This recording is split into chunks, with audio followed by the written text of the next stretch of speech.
शिरूर तालुक्यामध्ये बिबट्यांच्या दहशतीमुळे एक आता नवीन समस्या निर्माण झाली आहे। बिबट्यांच्या दहशतीमुळे या तालुक्यातल्या गावांमध्ये सोयरी जुळवायला कोणी तयार होत नाहीये।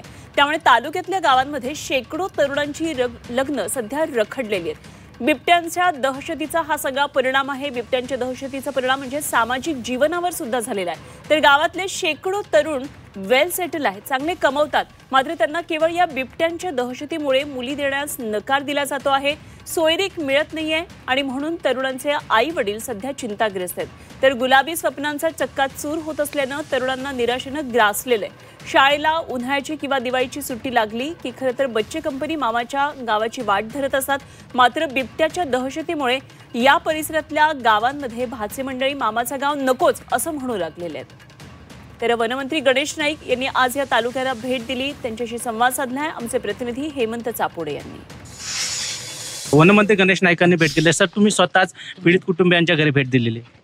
बाब असे की ह्या परिसरात मोठ्या प्रमाणात ऊसाची लागवड झालेली आहे।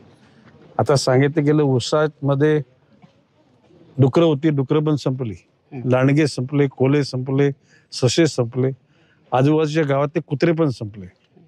बाब असे की मोठ्या प्रमाणामध्ये बिबट्यांची उत्पन्न पैदास झालेली आहे।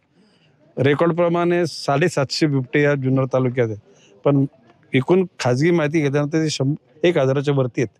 आता त्यांना पकडून विविध ठिकाणी रवाना केलं जाईल।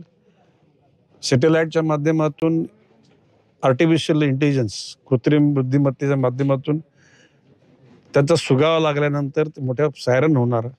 आणि त्याचबरोबर पिंजरे साधारण 1000 पिंजरे पुणे जिल्ह्याकरता आणले। या भागात कुठेतरी सोयरिकीवरती परिणाम होतो। अक्षरशः लोक मुली द्यायला नको म्हणतात, बागायत पट्टा आहेत, 5 धरणं आहेत, मात्र आज सोयरिकीला या ठिकाणी नकार दिला जातो। नाही, हे तुम्ही सांगितलेली गोष्ट खरी आहे। या बाबतीमध्ये सरकार अतिशय गांभीर्याने विचार करते।